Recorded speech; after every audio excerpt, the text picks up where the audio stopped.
Federation Friday. We are back for another, I don't know, hopefully it's an hour because I am having trouble breathing. It feels like I swallowed a space seed and it's just stuck right here in the middle. So we hopefully it won't take 300 years to get it out. So yeah.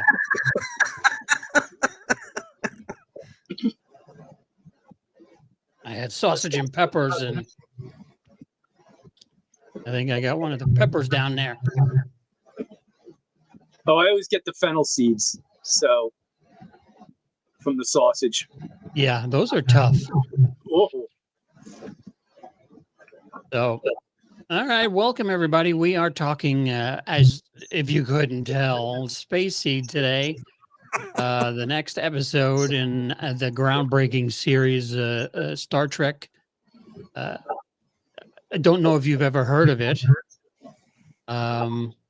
Something new that we were all enjoying to watch on a weekly basis. What are your guys' initial thoughts of this episode? My favorite, one of my favorites. I have a few, but out of this season so far, this is my favorite. Yeah, I would agree. I mean, it's classic for a reason. It's a great story, great performances, beautifully paced, just a nearly perfect episode. So good. We brought it back 20 years after it aired. One of the few stories that had sequel material, and boy, did they knock it out of the park. Which should have been the first movie that came out. You know what? Do you think it would have worked if it was the first movie that came out? Do you think there would be a different reception for Star Trek in culture, that if this was number one instead of what we got? So I'm of a mixed mind on this. I don't think it would have worked as well because they would have instantly been slammed, in my opinion, for rehashing an old episode. Even though it's a continuation? Even though it's a continuation. You got to put it in context of the times, right? TV was still kind of looked down upon, even by the 80s, by the movie industry.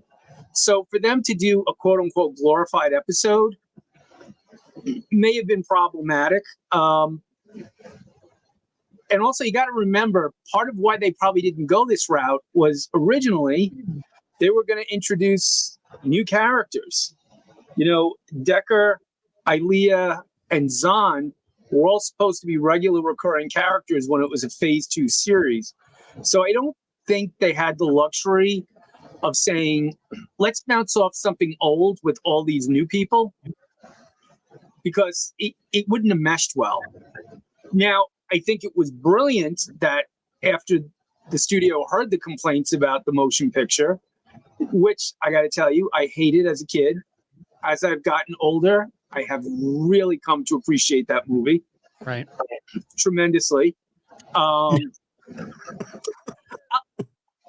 I'll tell you, as my progression through life and as I age, the more I get Kirk in the motion picture and Star Trek 2. You know, about wanting to do things but aging out of it and kind of accepting where you are at that point in your life. Of course, there are a lot of problems with Star Trek the motion picture, but I think they almost had to start on something new and then bounce to the familiar. That's my take. And do you think if they did Star Trek 2 as the first movie, they would have, the reception by the, because if I'm not wrong, the motion picture did fairly well at the box office. It did. It wasn't the hit that Star Wars was. And I think also they would have instantly gotten complaints. Oh, look at Star Trek trying to be Star Wars. That's where I was headed. Now, do you think there would be people out there like the way they're doing with Star Wars now, just saying, well, this is not as this Star Trek was a thinking man's show. This is, shoot 'em up Western trying to copy Star Wars. So the first movie, that first script, that whole concept, that's all Gene. That's about the utopian explorers, the peaceful explorers, the search for knowledge. And at that point, that's what kind of separated Star Wars from Star Trek. So I get going with trying to separate the brands out. Roddenberry had been totally excised from the day-to-day operations by the time Star Trek II came around. It was, thanks, Gene, you're going to be executive producer, executive consultant. But, and he had a lot of problems with Star Trek II. Hated the military aspect, hated the costumes, hated revenge and wrath being part of the overall story. So I don't think with Gene's involvement, it would have even been possible to do that story as a first out of the gate.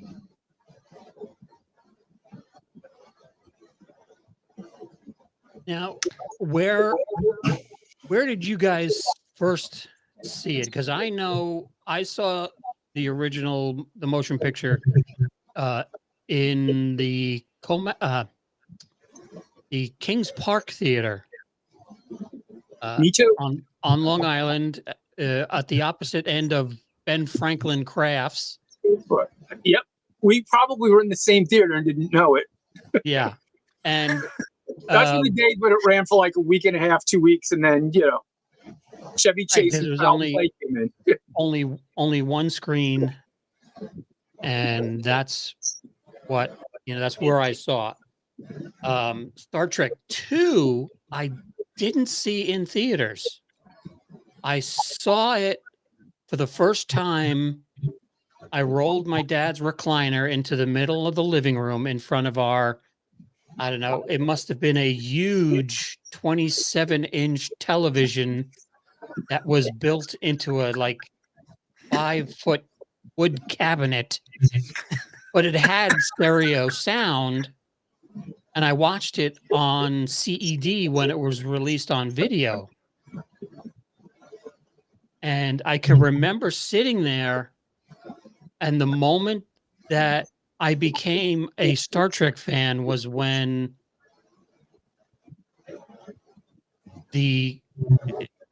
on the soundtrack, it's called Kirk's Explosive Reply. When they do the prefix code and all that. And I can still feel, I remember my heart beating out of my chest with nerves, because it was so tense and amazing. And that's when I realized that, I kind of like Star Trek, because I had grown up a Star Wars kid. Yep. I too did not see it in the theater.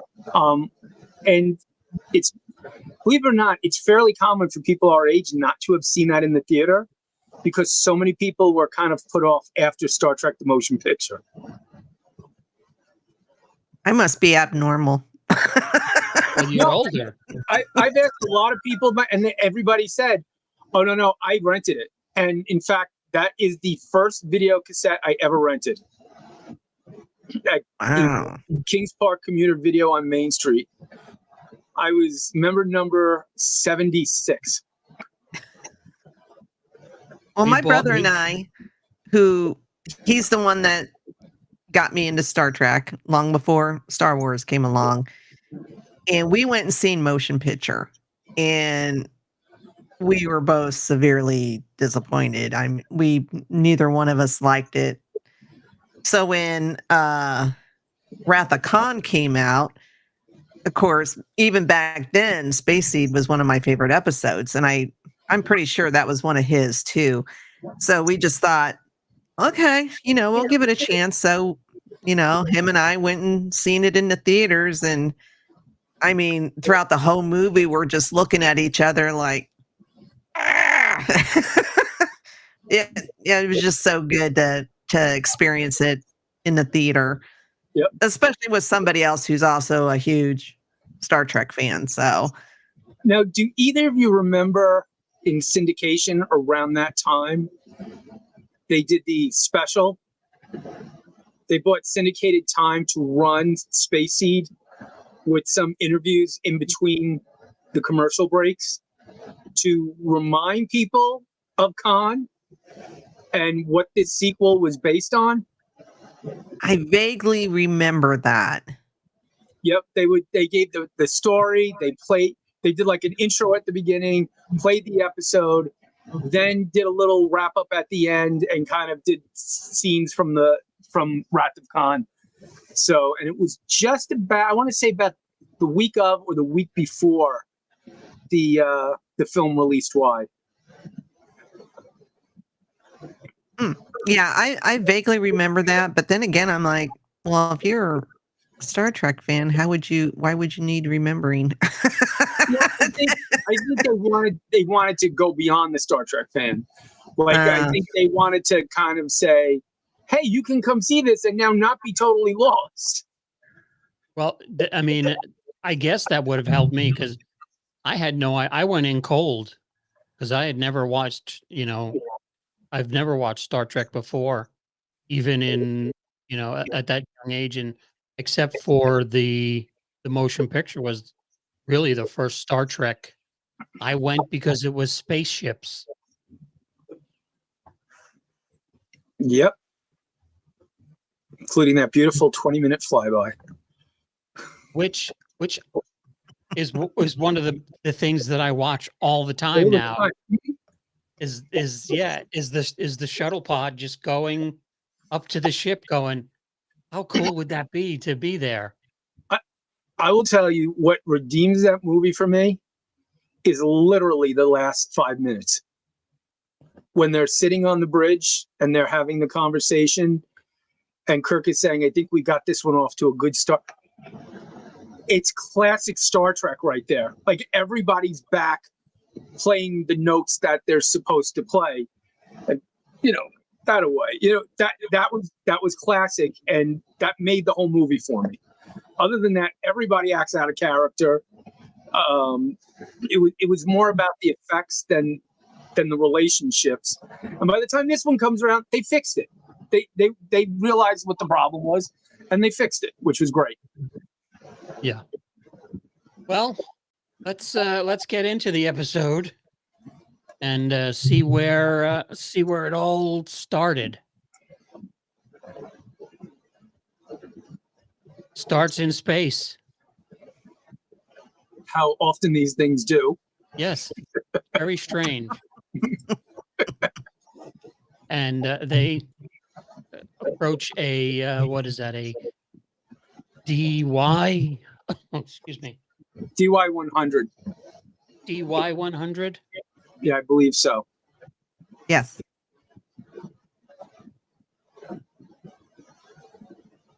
And I remember this from the original, just how cheesy it looked, and this actually looked really good.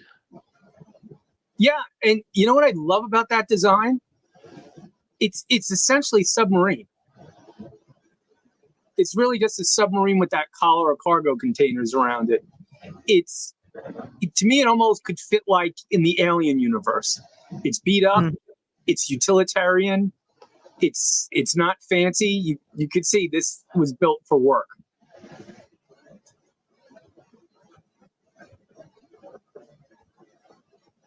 So their initial reaction to this is, let's load our guns and get ready to shoot at it.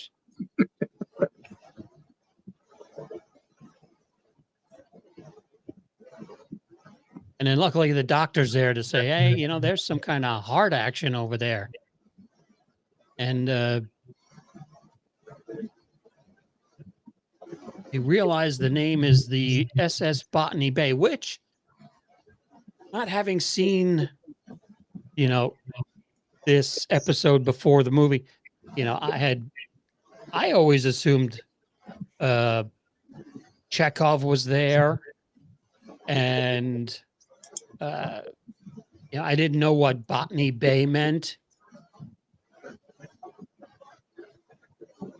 We apologize to all our Australian viewers. Yeah.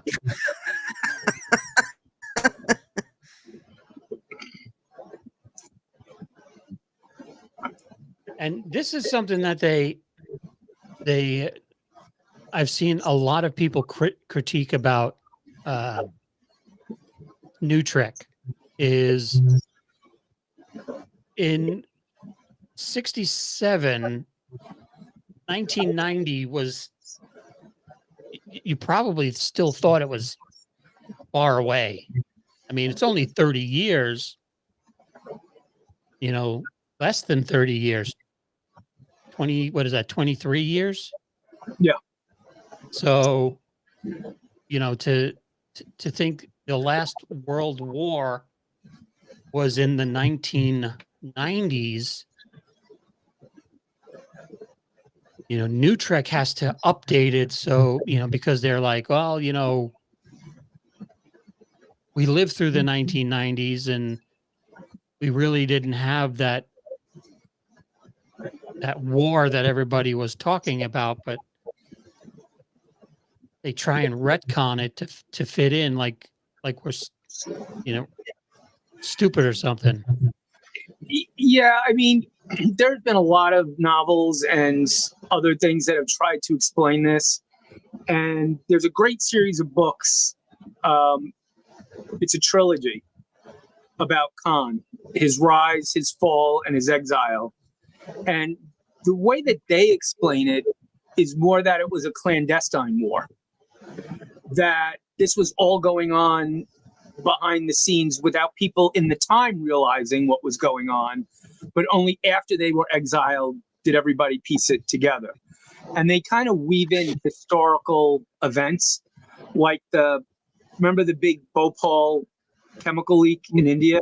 Mm-hmm. That was part of it. It's kind of interesting too, because they weave in some familiar Trek faces, as well as some other familiar faces from 1960s and 70s television. There's an agent who is working, investigating, who's clearly Jamie Summers from The Bionic Woman.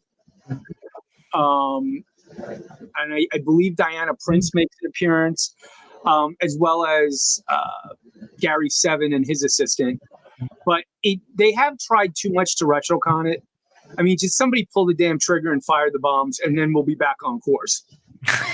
They've also tried to explain it off that timelines have been, because of all the back and forth through time, that it still happens, but it's not on the same time frame that this is referring to. And I'll tell you the truth, is one of the few things they get wrong. Now, when you think about it, right, 1917 to 1945, roughly 30 years, right? 1945 to 1975, which was still 10 years in the future, by this point, would have been about 30 years, 30, 40 years. So it was a good guesstimate, but, to me, it always happens in Star Trek universe. They can pussyfoot around it and do what they want to do, but it happened. So could we actually say that we're in an alternate universe, since tomorrow is yesterday? Yeah, theoretically you could. Just don't call it the Kelvin verse. But yes, we are definitely skewered. Let's put it that way. It's the multiverse. Mm-hmm. Unfortunately, as Doctor Who would say, this is not a fixed moment in time. So it's a little wibbly wobbly, timey wimey, but it's got to happen. I mean, at some point.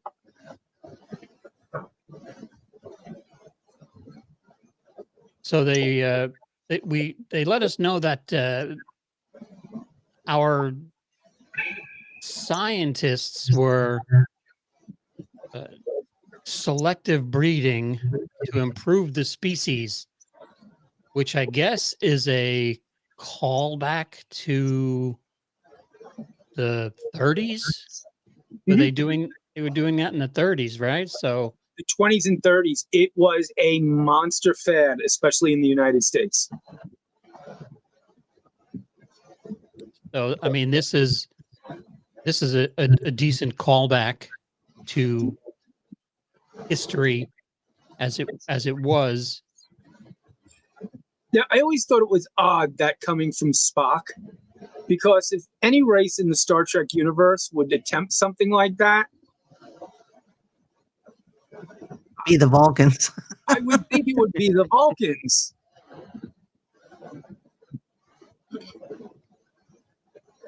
So they're going to beam over to the ship, and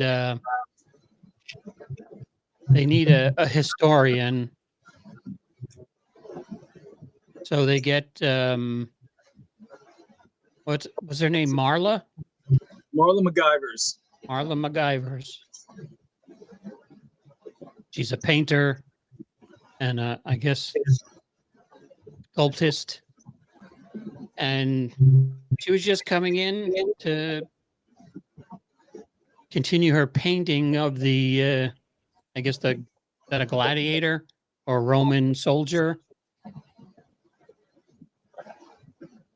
So I kind of wonder, what does the ship's historian's day look like?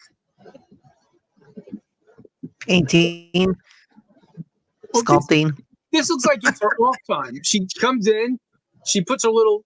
This is her cabin. Like, did she have an office? Does she? I mean, what does she do? Like, even Kirk says it's about time we get that historian to do something. I mean, you have all these data banks. What do you? I'm not sure what you need a living, breathing historian for, but another DEI hire.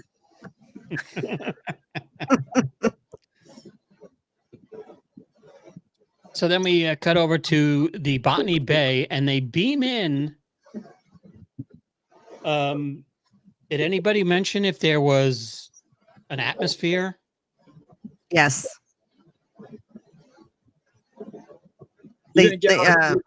You're going to trust a 300-year-old ship? I would be putting on Spock's shower curtain thing again. Right. I was just going to go. Yeah, I was going to go there. I'd be wearing the shower curtain.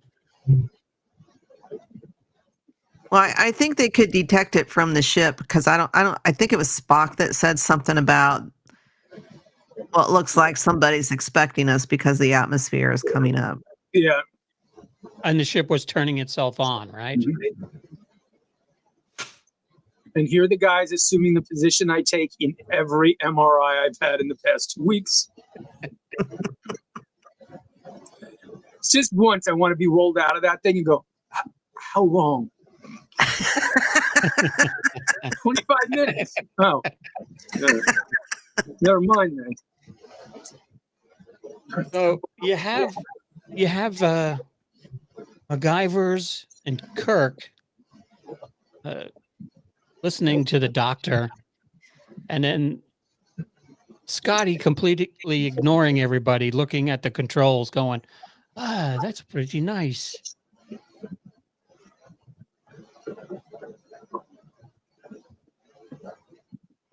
And I love the fact that it doesn't look all that different than what they've got now. You maybe throw a couple levers or big knobs in or something. At least it make, like if you made it look like remember the side of the old garbage trucks had the three, the switches and everything. Tell you the truth, even if they had put like a coin slot on the side of these things, you drop your 4 quarters in and it opens up and the guy comes out like the automat.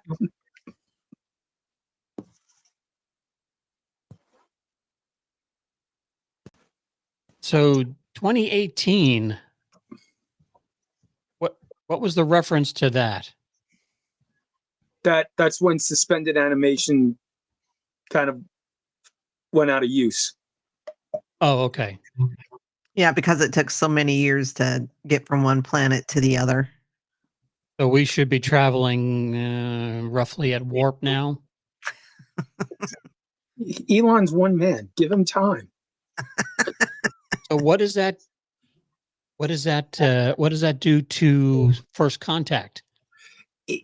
It puts it close. I don't remember the exact year of First Contact, but she could be saying that that's when.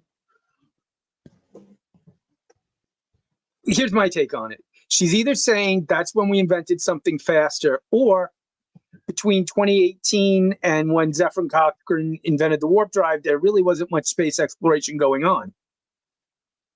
Yeah, because they were having a big war at that time. Yeah.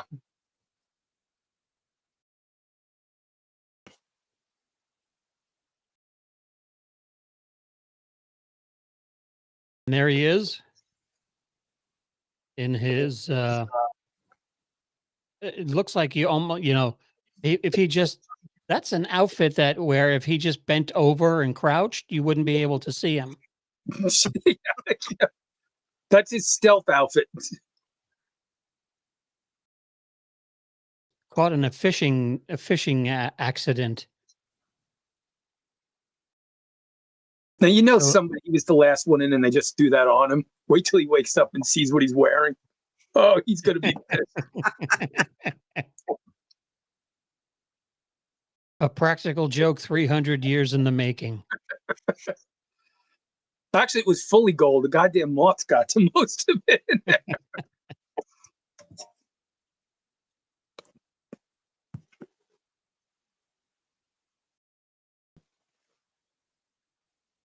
So we learned from her that the leader is the first one to be revived, and she's fascinated that it's a man from the 20th century, and I mean even before he's out of his shell, she's fallen for him. Yeah, the only thing missing to wake him up was Love's true kiss here. And it looks like Kirk's about to give it to him.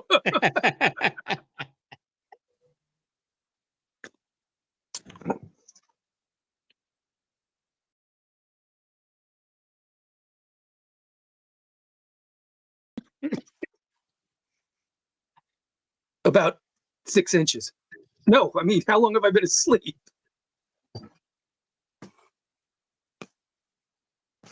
As long as tattoo. What the hell is with that Zardoz outfit he has on underneath that?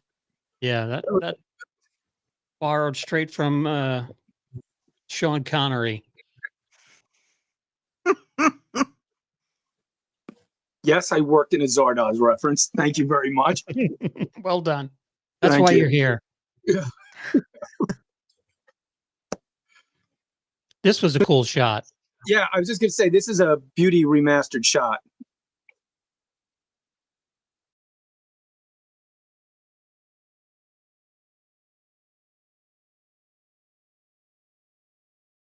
So they bring 72. Well, they wake him up first Yeah. before they Oh, wake right. everybody Then he else goes, up. that's right. He goes back and they're all, Khan yoga. yeah.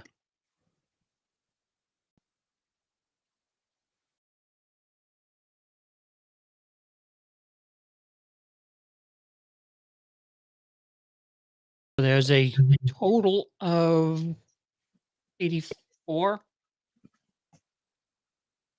85 with Khan. I know we don't do math I was going to say, too Yeah. well. dangerously Let's close not. to addition. And Spock is doing the historian's job. by just reading the computer.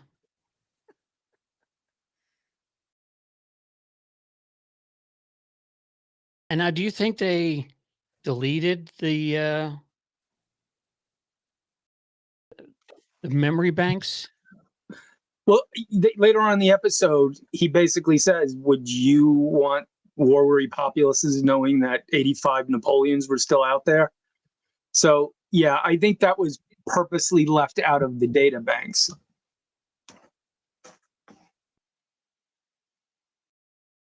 Did we lose John? No, I'm still here. I just had a coughing fit. The one thing I question is if you had 85 tyrants, 85 war criminals, why didn't you just execute them?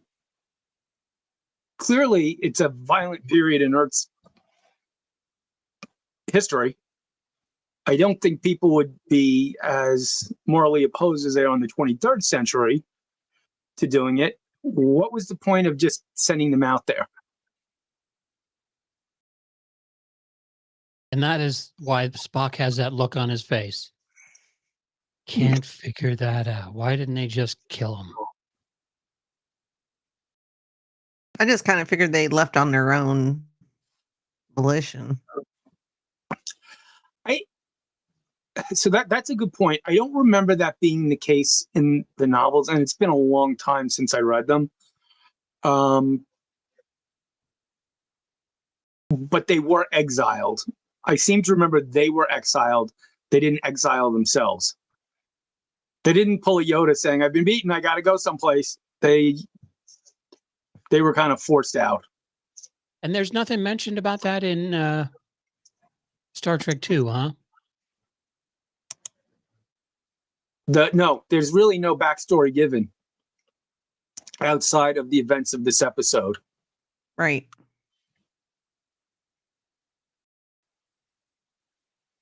He just wanted to say penal.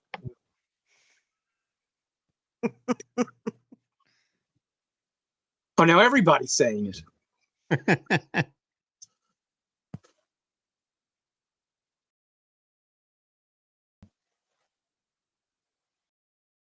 So Spock is calling him out and says he's wrong because Kirk thinks it was a prisoner ship just sent out.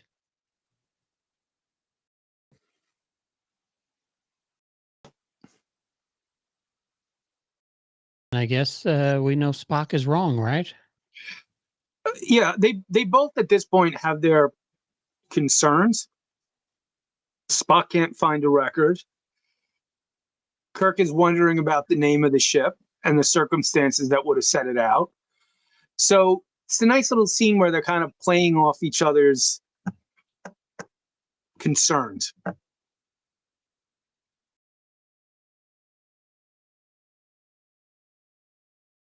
And we have Spock that thinks there's a chance that they could be decent folk.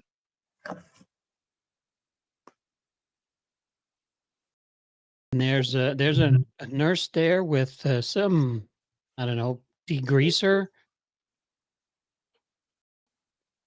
and a salt shaker.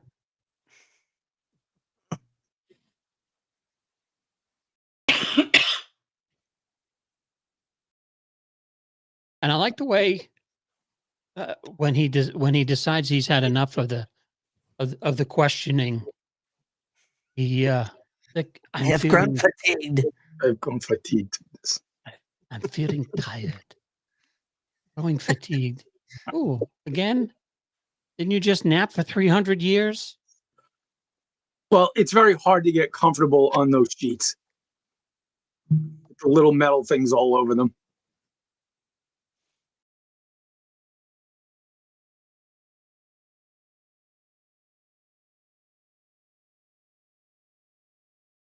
So now Kirk is taking MacGyver to task a little bit. Yeah, because she's like head over heels with this guy already, and he hasn't even spoken a word. Yep, totally gaga.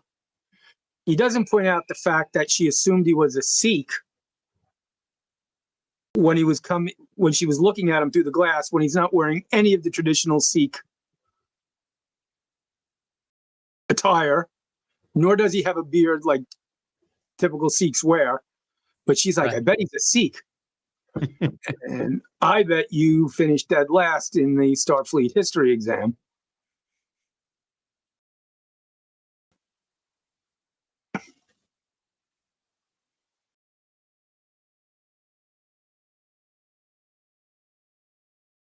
McCoy is warning us that this guy could be a potential danger. And then coming up here is probably one of my favorite McCoy scenes that I've seen so far. Yeah, she wants to get into his mind real bad.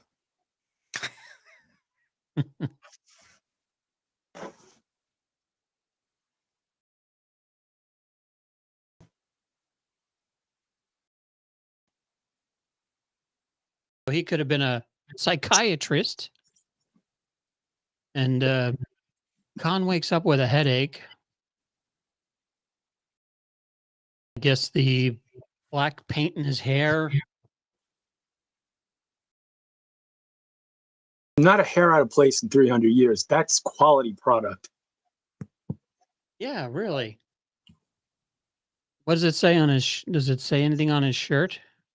Um, I'm assuming that's a Starfleet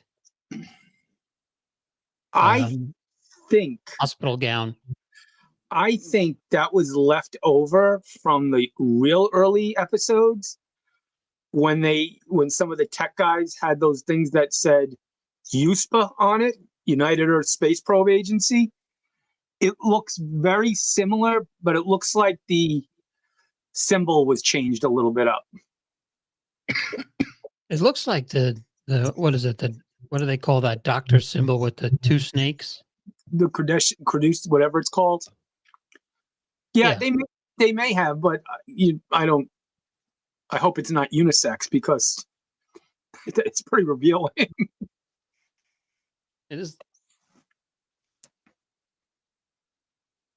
And we get what did you call it? Kung Fu? Kung Fu? Yoga. Khan yoga. Oh, Khan Yoga. I like Kung Fu better. Not to be confused with Kirk Fu. They're two completely different fighting styles. Right. Two different foos. Choose your foo. And then he checks out all the instruments on the wall, and you're like, this is where they start to plant, no pun intended, the seed that this guy is not very nice. Yeah, and we never see this in sickbay again. So at least they learned and took it down. Yeah. And what tools do we have here? Well, we have toenail clippers. You got 3 different scalpels. You got a rib spreader. Yep, you've got rib spreaders, and then I believe that is a drill on top. Most likely for the skull. What's the forking thing on the left?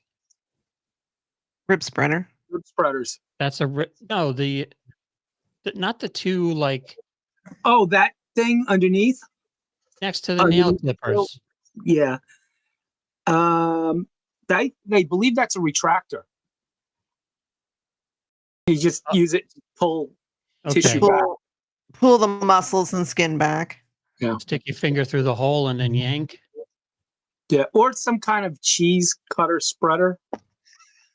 I think my mom had one from Tupperware. Then you have the blowtorch to do the creme brulee right in the middle. So this should have been in the galley, not.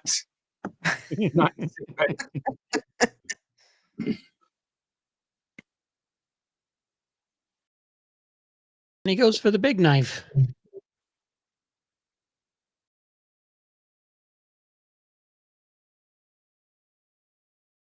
I wonder how much those items are worth now.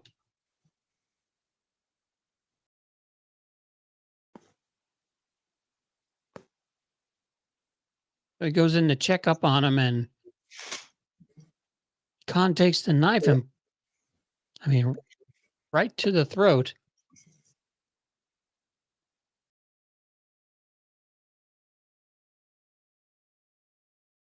And then this is my favorite McCoy scene, where he's just like, you know what? Just do it. I don't care. Just make up your mind and get it done. Yeah, McCoy's a total badass in these 10 seconds. Of course, it might be more indicative of a larger problem. You think you're doing me a favor? Well, either choke me or cut my throat. Make up your mind. And then Khan is like, where am I? You're in bed, holding a knife at your doctor's throat. And he tells him where to cut. He really wants to go. Yeah. He's like, I need out of this contract. Right here. I mean, he doesn't like transporting, you know, so he's over it.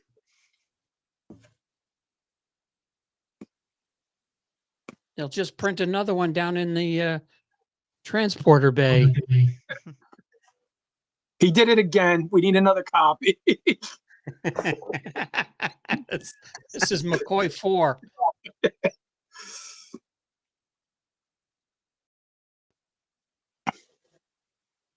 But he earns his respect. And I guess maybe that's what he was trying to do is, you know, he knows that he can't possibly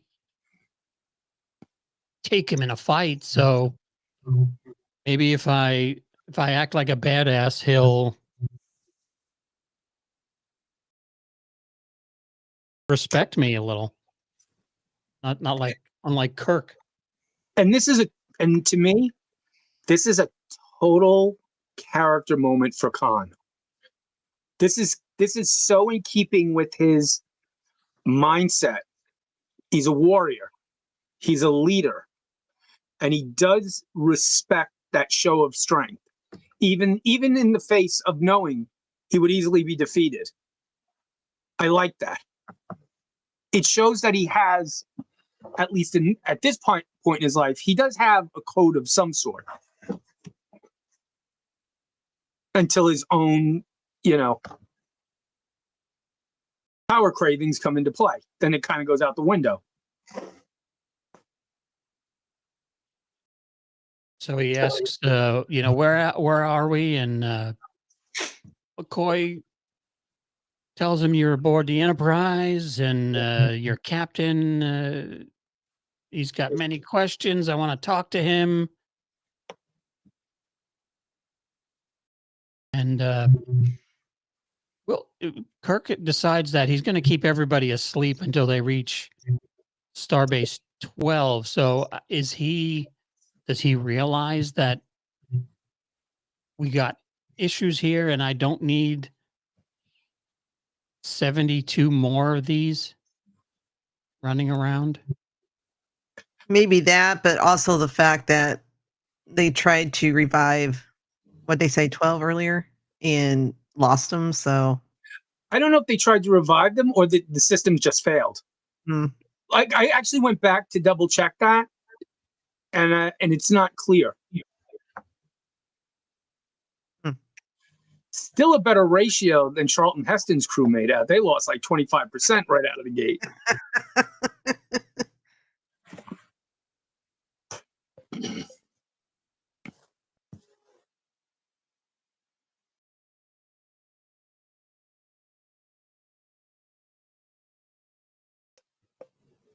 And now we start the dance. Well, see, you have a guy and you know he's a superior being. And he wants to, all he needs to do is say, I was an engineer of a certain sort. Can I see how your ship works and all its intricacies? And again, we're just like, sure, go ahead. Yeah, I Here's didn't a understand that. computer. So It's like, why would you do that? Didn't he learn from, what was that, 3 episodes ago when they gave somebody like full access to the computers? So, do you think it's the naivete of their outlook of the 23rd century, not being able to really judge the duplicity of somebody from the 20th century? You really think that they bought into this utopia kind of thing and don't realize that how dangerous people from our time are? Or do you think he's giving him enough of a breadcrumb to see where he goes with it? Well, he didn't give him breadcrumbs. He gave him the whole loaf of bread. He gave him the whole loaf of bread. Yeah, he gave him the bakery, actually. Yeah, here's our library computer, our access codes, our duty rosters. But at this point, have they identified them as the Superman? I Not think yet. Not. no, It's a little bit later in the episode. yeah, they're just thinking they're 20th century people. I don't think he realizes that he's one of these genetically superior Supermen. Well, isn't that technically what the eugenics wars were about?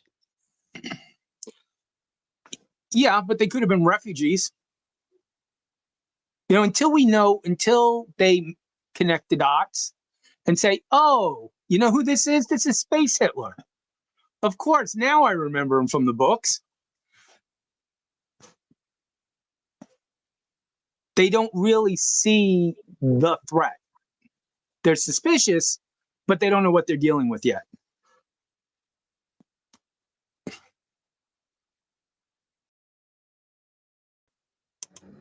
So I wonder what he was expecting out of a 20th century man.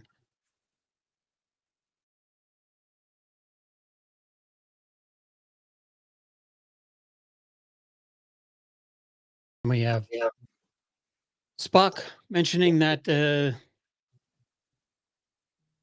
he actually is a Superman. And they seized power in over 40 nations, and basically mankind created a group of Napoleon, right? Yes, this is Spock doing his impersonation of Basil Exposition, where he's giving an Earth history lesson to a native Earthman. So, yeah, you remember that? Remember when they took over? Remember? So he's getting us all up to speed what this is.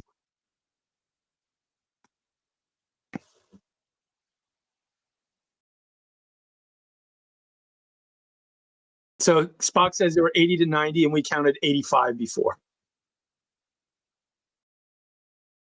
So 5 didn't make the trip.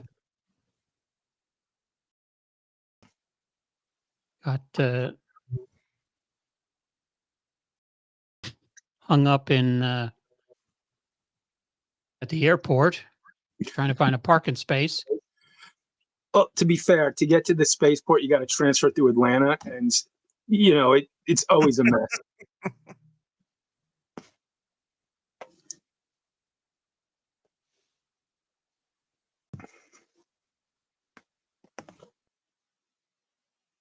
Now I wish they had changed the screen on the monitor so you could see what he was looking at, or at least like, made it move a little bit and have like blueprints spinning. You mean for the remastered? Yeah. Yeah, a lot of the displays they didn't touch. And now here's Khan, the hairdresser. Smiles, everyone. Smiles.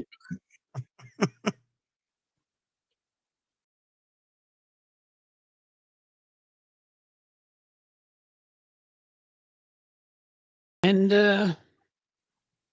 he gets a little rough, doesn't he? He's a 20th century man.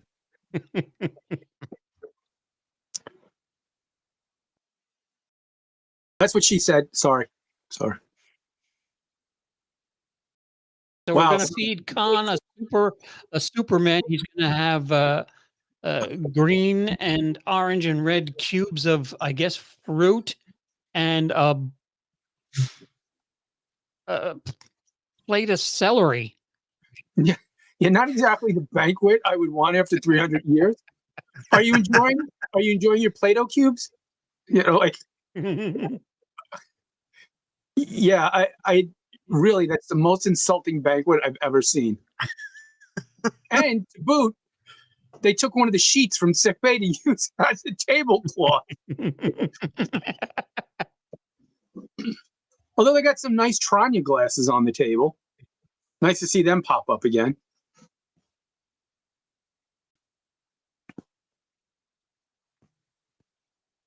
And I guess that's how we fold napkins over the plate. And there's only one plate on the table. And it looks like celery with shrimp tails.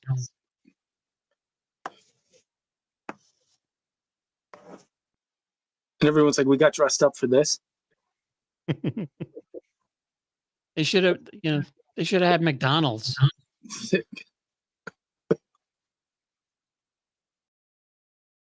Traditional 1990s meal, put out Big Macs and. But the shake machine is still broken.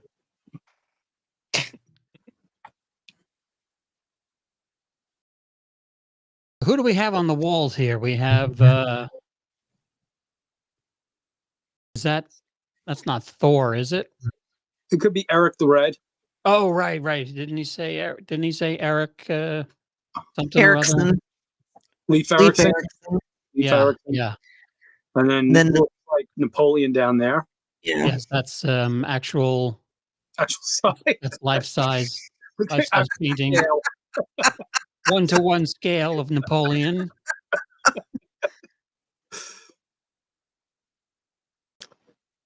Now that's a Sikh. Closer, at least.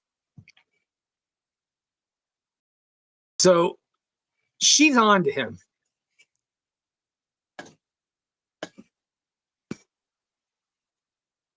In more ways than one. Yeah.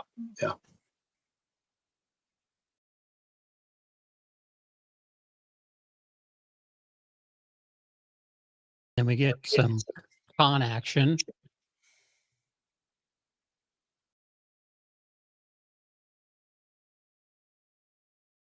And now all the disappointed faces after dinner. And there's your wine bottle again. Yeah, the Dicky bottle making its appearance again. You have coffee. No cake. Not even a marble rye. Nothing. Well, they went out for the babka, but it was sold out.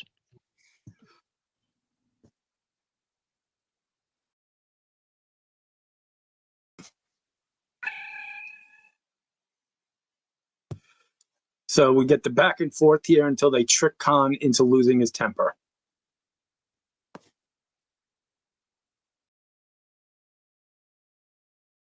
And isn't that something Kirk does a lot? Is let Spock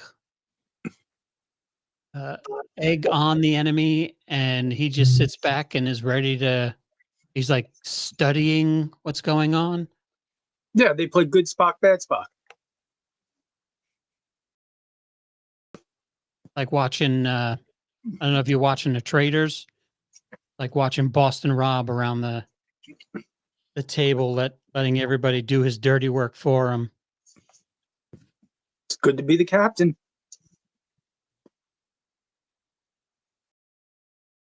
And here's more proof that Kirk would have made a fair psychologist. He does pick up the fact that Khan does express ideas in military terms. And that's, I've learned to really like the way Kirk does things, he just sits back and relaxes and waits for the situation to play out before, tearing his shirt off and fighting. He lets the situation play out and then decides on the course of action, where other captains will go in with a decided course of action and try and make the events follow that course that they want. Now, granted, most times he sits back until he's got a ripped up shirt and he's, pounding an alien in the face or telling a populace their god is a phony, but it works for him. And here it comes. Here we have Khan losing his temper, and then Khan realizes what Kirk was doing. And it's so funny that we offered the world order. That is literally the same speech Kamala used about 6 months ago.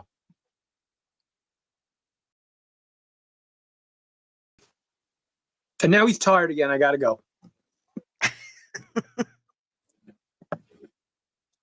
It seems like he was tired and too tired to button up his shirt. But again, see what he does. He asks permission to leave. Now, He knows there's no force on earth that could stop him from walking out, but he loses his temper, regains his composure, and goes back to playing the game. This is why this is such a great character. Khan does learn from his mistakes. And unfortunately, or fortunately, he didn't get to the prefix code part of the ship's computer.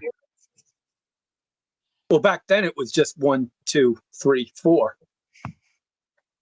Same combination an idiot has on his luggage.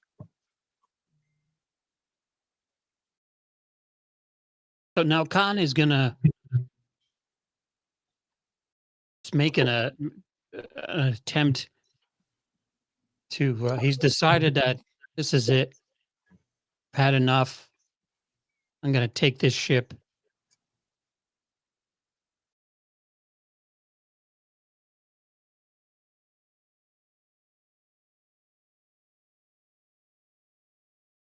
Now I can't tell if she's playing with him, that she doesn't want to be with him, but decides to stay. Oh no, he's totally playing her. He's playing her, but she clearly is head over heels for him. Oh, definitely. But typical narcissist. He's using manipulation because he knows he's going to need her down the line. Yeah. The feeling at this point in the episode is not reciprocated. She's an ends to a mean. But by the end of the episode, she has kind of won him over.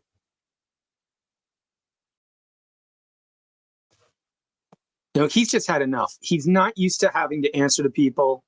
People answer to him. He's frustrated. And, Khan is done with the game. The game is over. That's what it comes down to. And doesn't like being told no. No, he does not.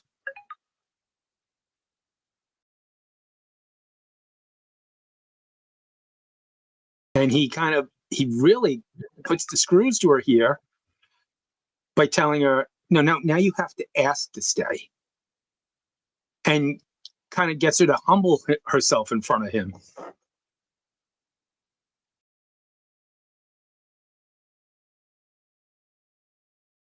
This is, I don't know, this would this play nowadays if this was on TV? It'd be like abusive part. Abuse. Yeah, it'd be abuse. I mean, we see that on TV all the time, so. I don't know that it would play exactly the way it plays out here. But it it's almost like cult initiation. He's gotten so far inside of her mind that he's breaking her down from the inside out. He needs her. He's going to do what he needs. He's going to break her spirit. And she begs him. She, please don't make me do this.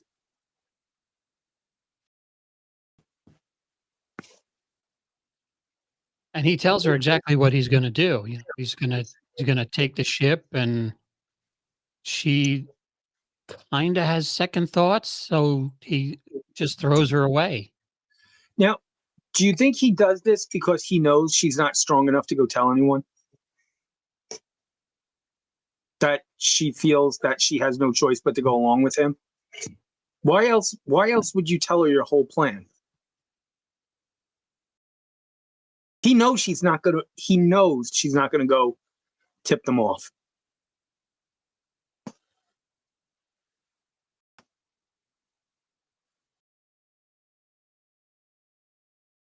She doesn't go with them, right? Go where? When they drop him off at SETI Alpha 5. Yes, she does. Yes, she does. She does. She's on the beam, on the Yeah. pad. Yep.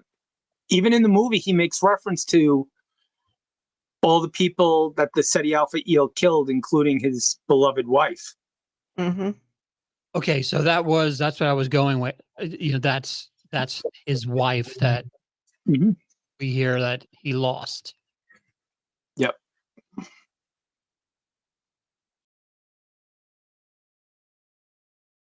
And then we see Khan and his mugshot. Yeah, why did they have a DMV camera on the Enterprise? This is how we know him today. Well, isn't this a photo from the 90s? No, it says Khan as we know him today. So, Yeah, because he's even got the Oh. same blue suit on. yeah, he's got the blue suit I on. was going to say, okay, all right, yeah, because I was going to say, why is he wearing the same shirt? I know I Yeah. have shirts that are that old, but Now, to be fair, one time my license, my passport had the same. I was wearing the same shirt, and came home on an international flight wearing that shirt, and got stopped at customs for a half hour because they thought I had just taken the picture in the men's room and forgot to change my shirt. It was known as the lucky red shirt. and you're like, officer, that's not the photos I was taking in the men's room. Like literally, yeah, literally, he's looking. He's like, "Do you have a driver's license?" Give him the driver's license. Takes it back and forth. Has to call over his supervisor. And it's like 1993, and he's looking at me, and finally, after a half hour, I was like, "Can I ask? Is there a problem?" And he's like, "No." He's like, "You just may want to check out a mirror and look at your documents." And then I did, and I was like, "Oh shit!" The same shirt in all three pictures.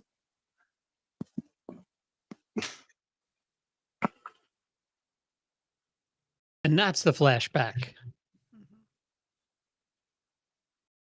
Yes, that's the flashback.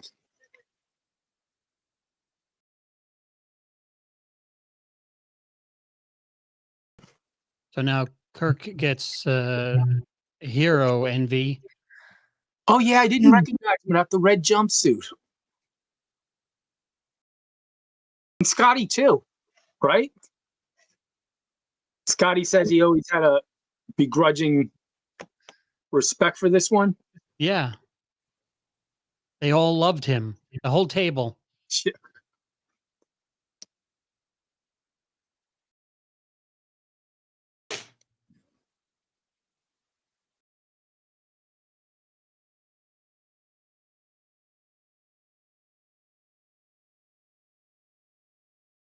And then we learn Like, that what the hell's going on? So I read this sentence and I'm thinking at least three people in this table are thinking to themselves, just like you, Jim. Nobody's got the guts to say it.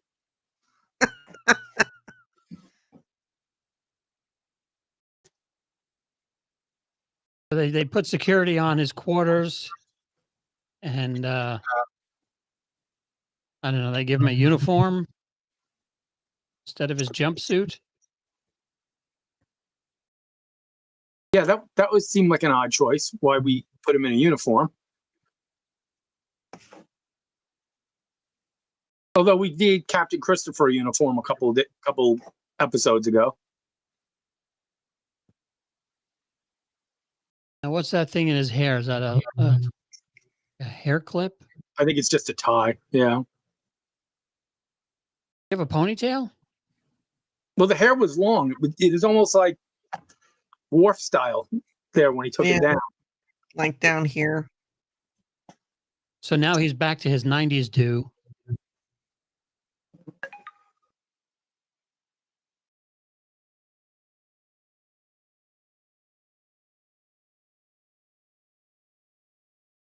And all he wants is a planet to rule, right? Yeah.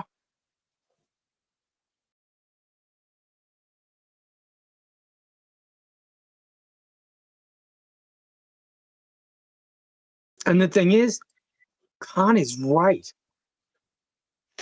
These 23rd century humans Are soft. Are soft. They have no idea what to do with a guy like Khan and his followers. And at one point, the movie Demolition Man popped into my head, right? When Wesley Snipes was a different type of criminal, and by the time he gets thought out, the modern society has no way of coping with him. Right. And the same with Dr. Evil. Oh, that's right. Although I look more like number 2 right now.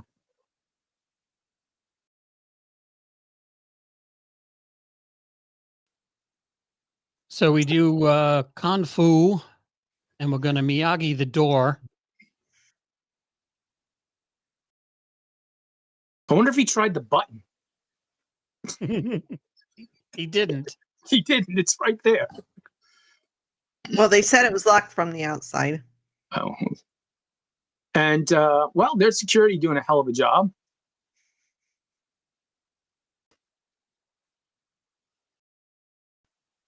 Oh, that's right. I could see the man bun from this angle. Yeah. And I recognize this guy from somewhere. Where was he? Where did we see him last? Was he? That's Mr. Kyle, who later was the communication officer on the Reliant. Okay. He had a mustache and goatee at that time. Right. But yeah, he was for the longest time the chief transporter, the transporter chief. Well, how many times has he been attacked? I Oh, mean, yes, I'd be like, can I transfer? Can I transfer to the laundry? Yeah.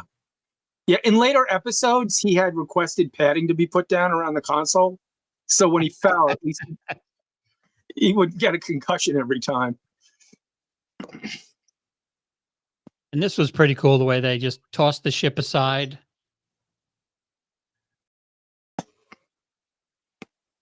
Now, I guess they go back and get it. Yeah, they have to. I mean, the ship that's on SETI Alpha 5 is the remnants of this thing, the cargo carrier. Mm-hmm.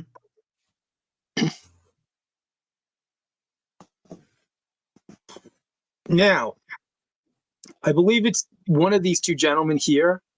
He calls Joaquin, Yes. which is the same name of the character in Star Trek 2. Supposedly, the Joaquin in Star Trek 2 is Khan and MacGyver's son, named after this guy who died from the SETI Alpha eels. Is that the one he says, I shall avenge you? Yeah, that was supposed to be Khan's son. Okay. And Joaquin was one of the few that Khan trusted and named his son after him. Well, I would assume it's the guy with his hands close together, because the guy with it behind him, stretching his hands out to the side, is what's the name of his character? Felix Unger. Well, he's doing the Y. The guy in the middle is doing the A, and the guy in front of him is doing the M. So we're just missing C. Now, okay, hold on a second. Notice the women are wearing the same outfit Khan woke up in, which lends credence to my theory that somebody had a good laugh on Khan putting him in that sleeper unit. Well, the 90s were progressive.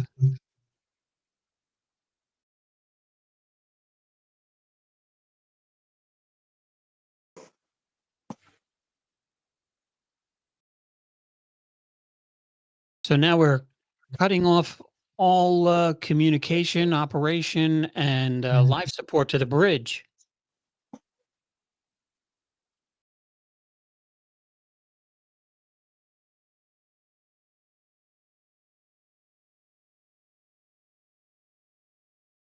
And there we see the newly installed handles in the back. I mean, the anti-personnel handles. Yeah. I am a Superman. You cannot defeat me unless you have a stick made of metal. A tube. Thunk.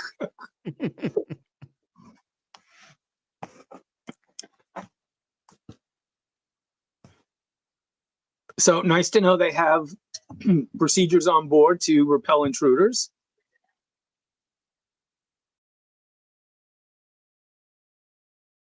And there's a shot at the captain. I don't understand how he got those technical manuals, Spock. He must have cracked the code on the computer. Captain, you are aware of what the word classified means, correct?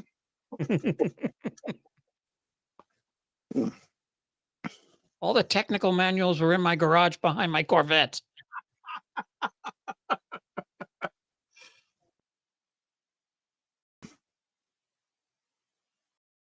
And this I love. Take no prisoners. He's going to shut them down. He's going to kill everybody in sight. Really, up to this point, and probably even beyond this, the most ruthless adversary they've come across.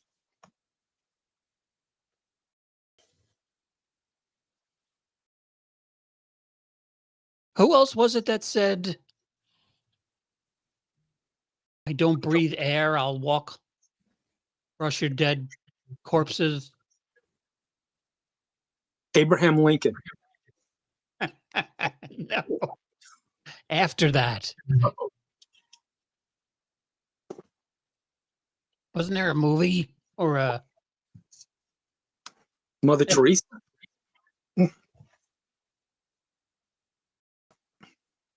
when they were suffocating the bridge. They were suffocating the bridge. Yeah, and they were like, you don't breathe air. Oh man, Well, what was that? Was it on the Vengeance?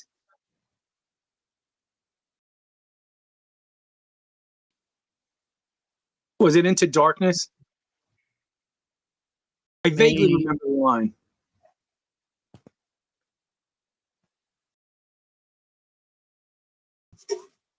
I don't remember. That's gonna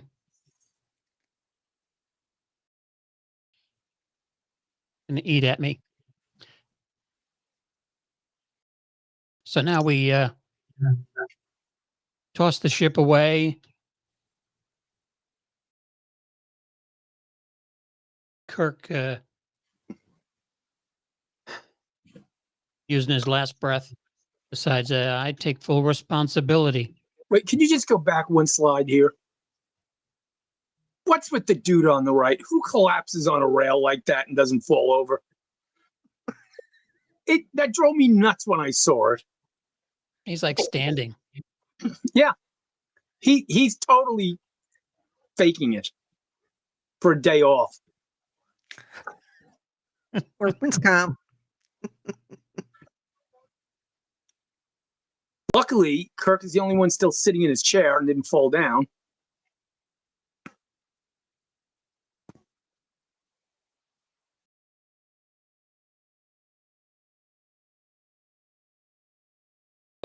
He has a certain section of the crew that he's going to keep a hold of because does kind of need people to help him out. I don't know what he would need the doctor for.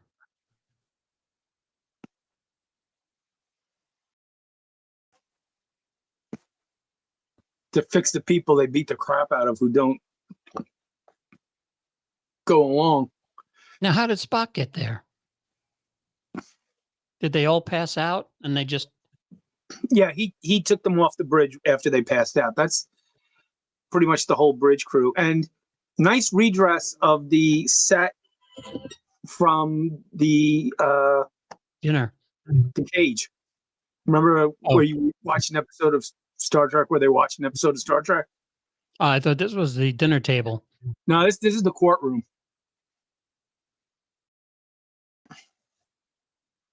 Yeah, I don't remember a computer being at the dinner table.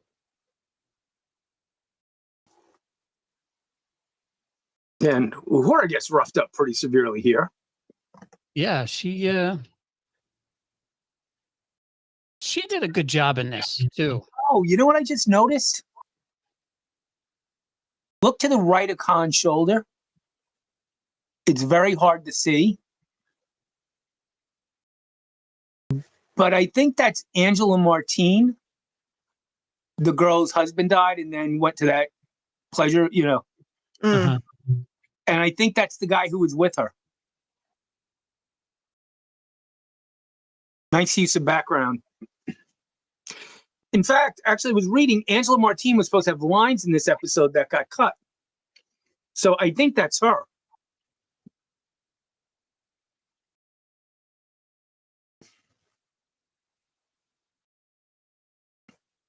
So they take Kirk and they put him in a pressure chamber. Why does that pressure chamber say Maytag?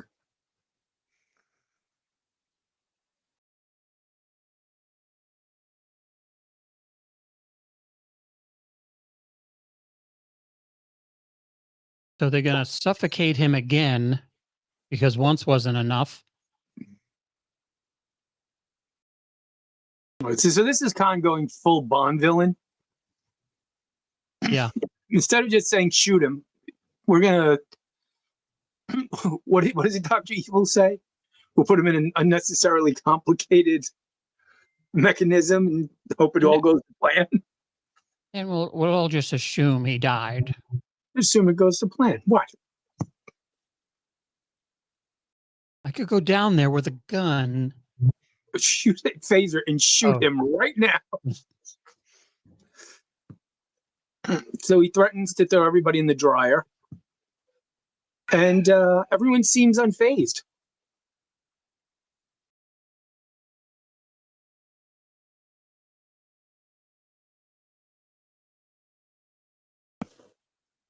So this is where she turns, right? Yeah. She, he's disappointed that she doesn't want to stay for all the bloodletting. He had such a romantic evening planned. So he lets her go. He figures she doesn't have the stomach for it. And he still takes her. That's why I was confused as to, what happened to her at the end of the episode. Well, I think I can sum it up. Remember what he told McCoy? He likes a brave man. He must like a brave woman, too. She stood up to him. Yeah.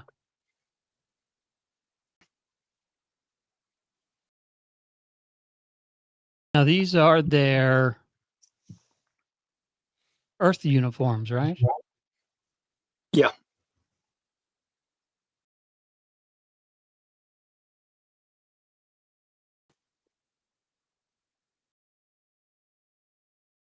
She gives that guy a hypo spray.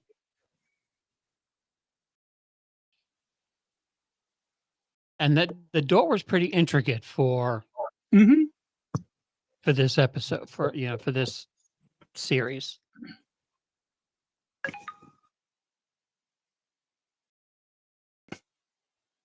And now we get some Kirk Fu. With an assist by Spock.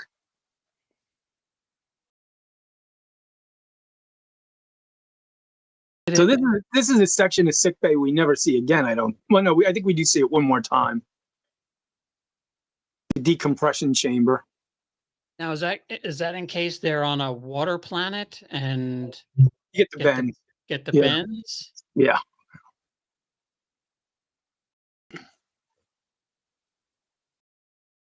Now Khan just goes through a whole list of ethnic names, all different. Very diverse. Very diverse. That's right. And luckily, he has the natural instinct to, once he sees the gas come in, to cover his mouth, because that always works. And interesting, all this technology, and it's not a clear, colorless gas. But why didn't we just borrow a couple of bottles of the Joker's crazy purple knockout gas while we were at it? There was a YouTube video that I watched that had something with, was it some kind of song that was set to have explain Khan's quick reaction and running out of the room. Have you seen that? No, I haven't. If I can find it.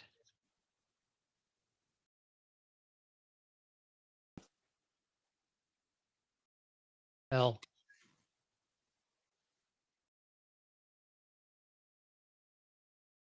let's see.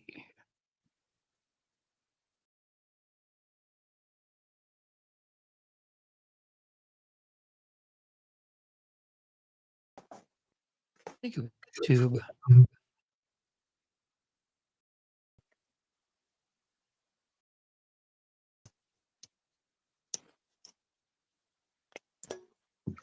Talk amongst yourselves.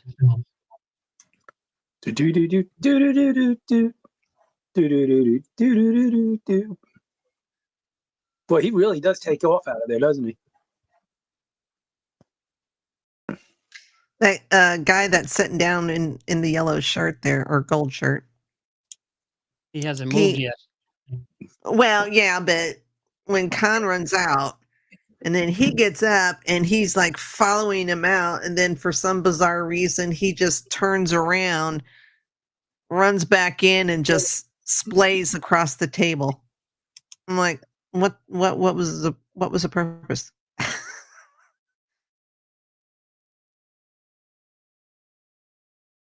Initially, I thought he was maybe going to go back to help Uhura get out, but no, he just kind of lays across the table instead of getting out the door.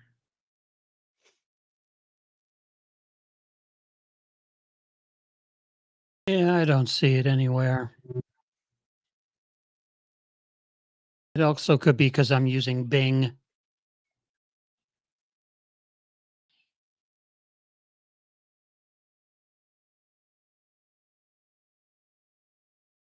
Yeah, I thought there was a funny video. Maybe it was on TikTok that I saw it.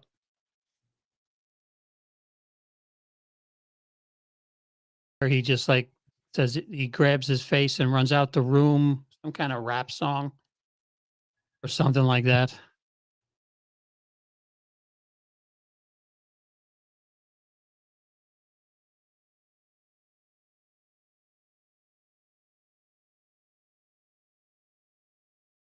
So Scotty's poisoned, but he's feeling a little bit better now.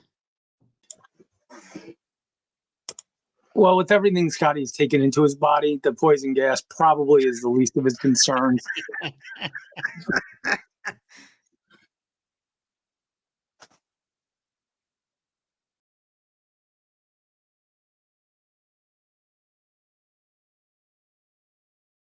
That's pretty darn close to Kirk's ornament pose, isn't it? Very close. And for the second time in a couple of weeks, Jim Kirk falls into a trap in engineering. Right. And First, it's somebody Ben, hiding just around the corner. yeah. First Ben Finney, now Khan.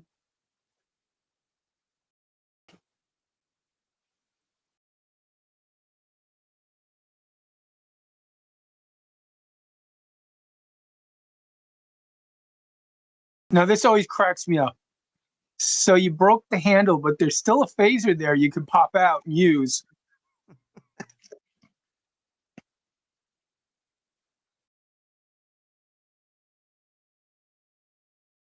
So he's gonna overload the engines and destroy the ship.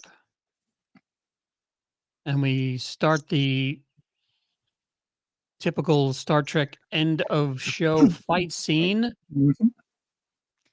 They didn't do a very good job blocking the choreography for the fight because you can tell all the way through the fight it's not James and it's not Khan. I mean, look at that. And you know what throws me here too? Is this particular angle of the engineering set is very different than the engineering set we see later on. So right off the bat, as John pointed out, we have those plastic pipes that are never seen again. We're missing the two antimatter pods that are usually right in the middle of the room. And we're missing the staircase to the second level, which is usually right in the middle of those computer banks.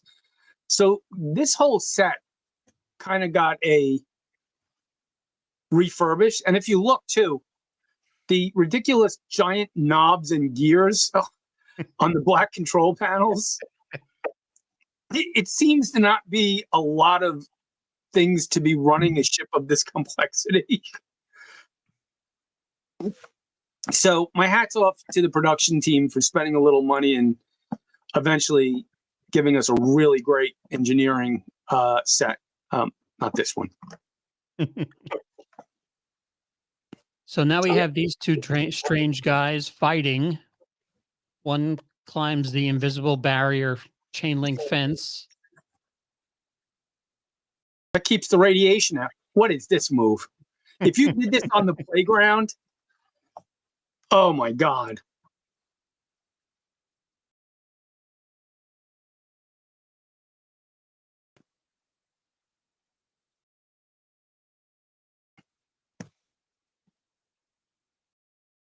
There we go. That thing always reminded me of a caulk gun for some reason. I mean, they come out. What is it? What is that there for? It's a very intricate piece of 23rd century technology. Actually, it looks like a giant pump to a soap dispenser now that he's holding it in his hands. Like an industrial size.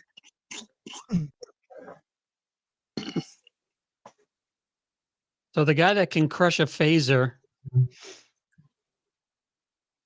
can't take a plastic pipe to the back. Well, he hit him in his Achilles spine, so took him right out. And shouldn't the overload button be in red, not white? Shouldn't it be kind of like a little bit more menacing?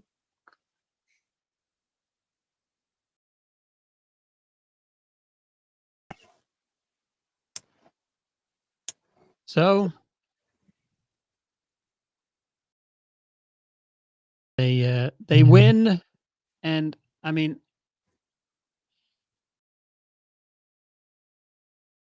still have 72 of them, right?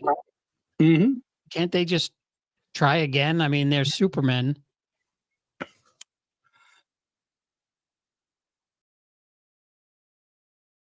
Well, let's just assume that they woke up their people first, dragged these guys to the transporter, and then went back to the Botany Bay and dropped them off on the ship. So they're probably all back on the Botany Bay by now, except for Khan and maybe what I think it's just Khan and MacGyver here now. Mhm. So they're not going anywhere. They can't beam off that. Did they put him back in stasis, you think, or That's a good question. Maybe just letting him that's not a ride warp. along? That's not a warp ship. So I don't even know how long the trip to Ceti Alpha 5 would take them, or if another ship is gonna cargo, tow them in. But I would assume that nobody gets off that ship until they get to Ceti Alpha 5.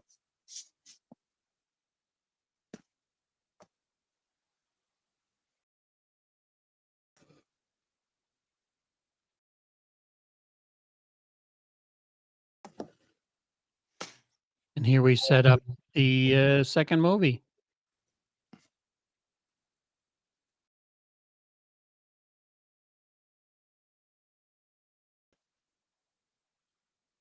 Have you ever read Milton, Captain Milton Berle?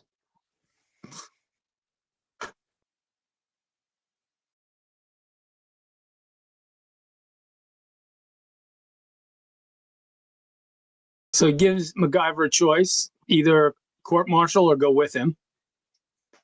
Again, pretty progressive disciplinary unit there. Yeah, no, isn't this like the second or third time he's let the female go with the villain? Well, let's see. How many people has he let go of so far? Bailey stayed on the Viserys, right? So that's one crew member gone. Now she's leaving. Who else did we let go off the ship? I thought there's at least another one. There's a guy in the last episode that stayed on the planet. Oh yeah, they left him with the Archons. Yeah.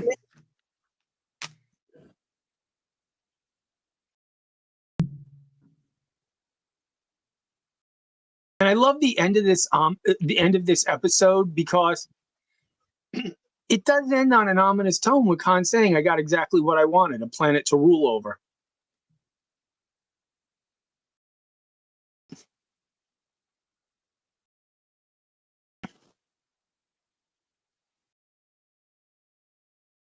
Oh, there's Milton. There's Milton. Yeah.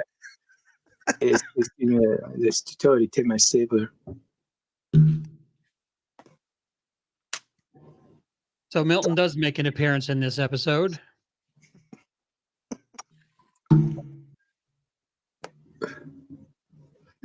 The statement Lucifer made when he fell in the pit. Ow! I fell in a pit.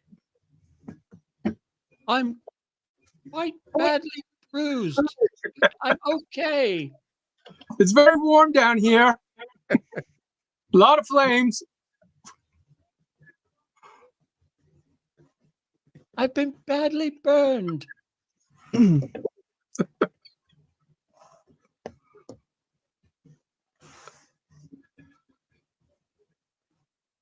And talk about leaving a door open.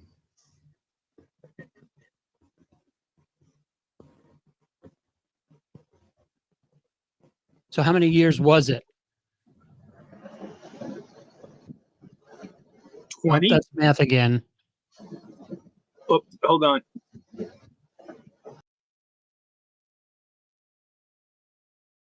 Was it 15? 82 to, let's say, 67. Yeah.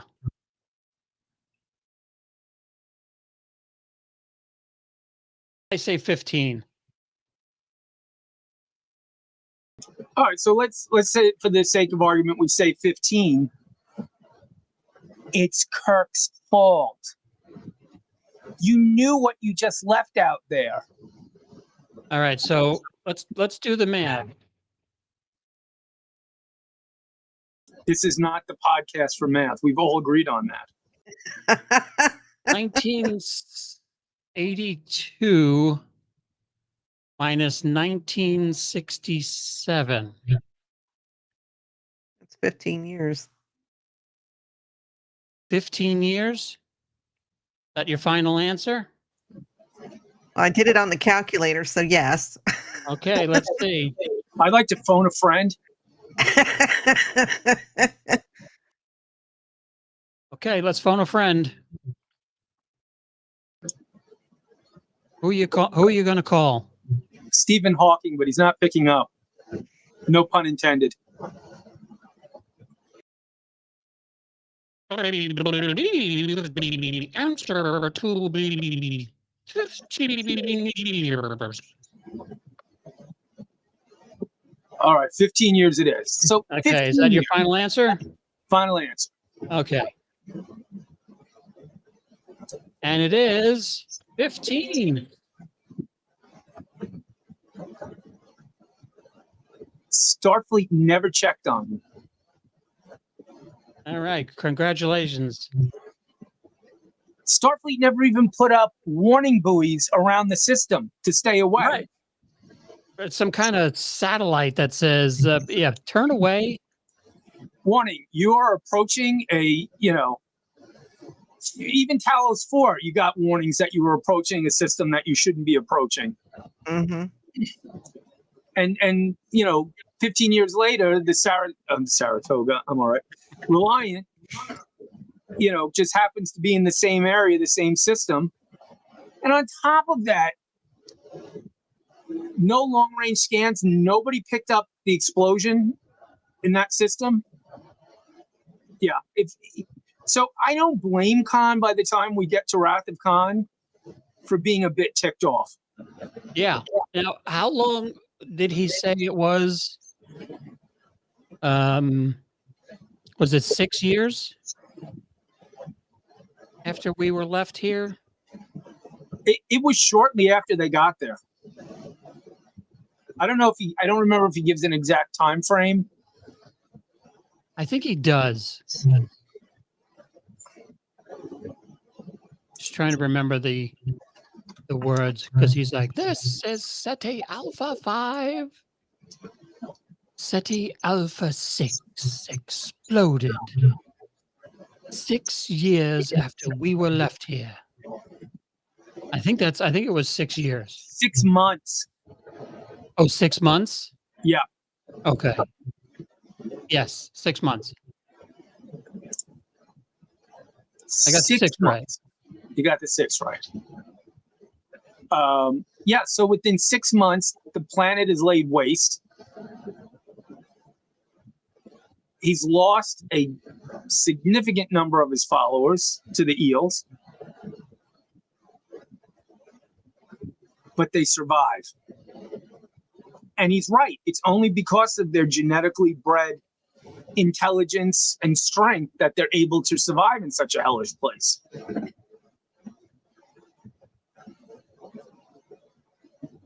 Was there ever any talk of a revisit to this episode before it was canceled? No. Which is a shame, because it's one of the highlights of the first season. It's one of the highlights of the entire run of the show. Yeah, because like I told you guys before, I mean, this was like one of the quickest hours. Now, I'd seen this a couple of times here and there, but watching it to really concentrate on it, this hour went fast, unlike the hour and 40 minutes right now.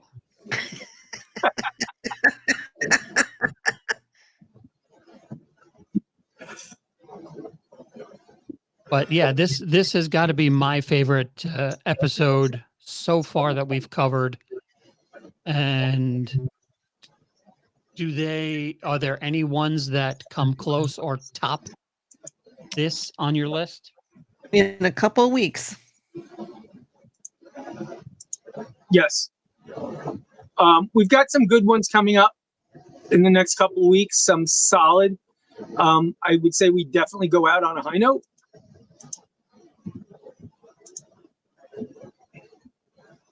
Well, we'll all get a chance the week after we do the season finale. I'd like to gather and do a tier ranking of where we think we can battle it out, where we think each episode should go on a tier list, and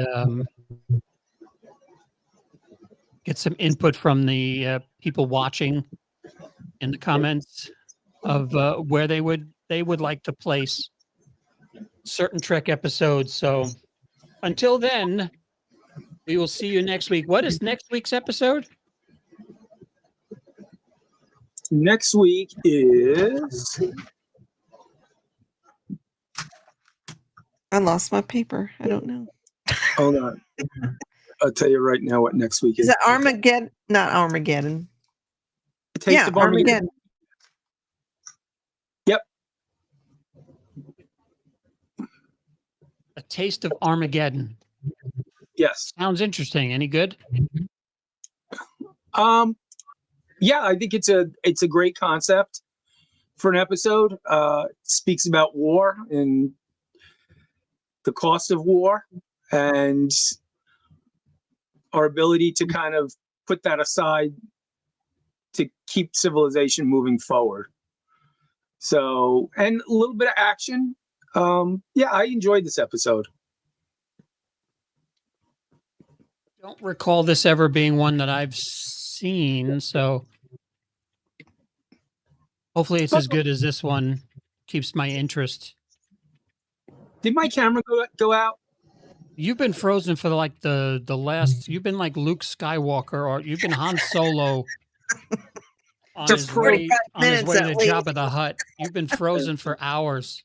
You see how attentive I am. That's because right before this, it told me to update my software, and it seemed to be working fine. And then all of a sudden, I just noticed I'm completely blacked out here. Oh no, you're not blacked out. You should watch the replay because I'm just there. Yeah, you're just Great. sitting there, sitting there looking pretty. you kind of match the look that Godzilla has behind you. Well, I'm making faces now. Obviously, you can't see. I'll have to find out what happened. So, yeah, this is a fun one. Yeah, and now that the show has kind of gotten its legs, I think season 2 that we're coming into is what I would call the classic era, where it really finds its footing and we're off and running. And then season 3 is the very mixed bag, but really a limp across the finish line towards the end.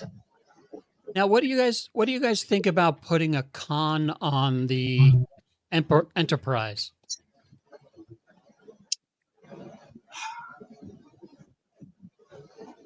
You mean like Strange New Worlds? Yeah.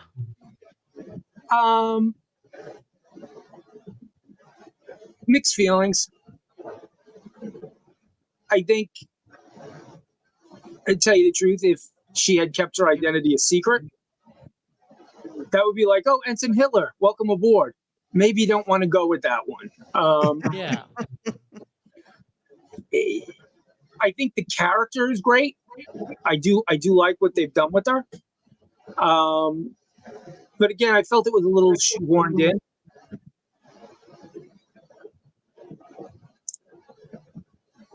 It kind of lost me when that happened.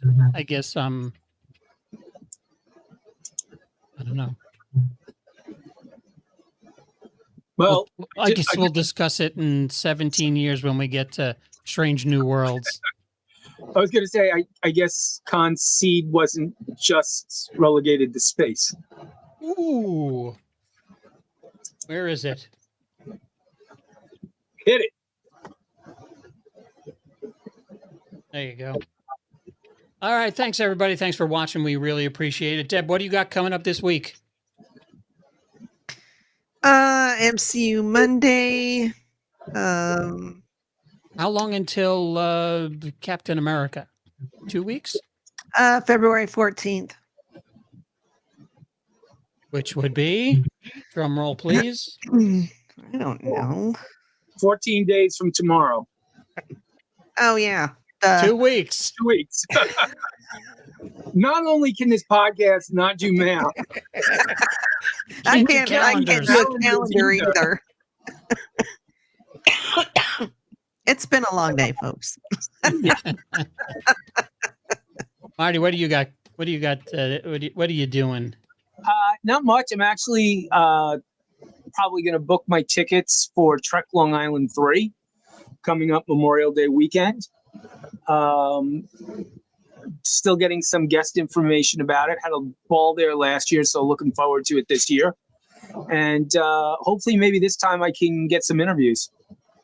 Yeah, that'd be really neat. I'm going to try and get a couple of hours in tomorrow and record a reaction. I found a movie in my garage that I haven't seen in a long, long time, and I don't really remember it. It's about this white, creamy substance that comes up out of the ground called the stuff. So great flick. You do a reaction, and that's a Larry Cohen movie, if I remember correctly. Sit down and watch that. Is that was he the investigator? No, he's the schlock movie guy. He did Q. He did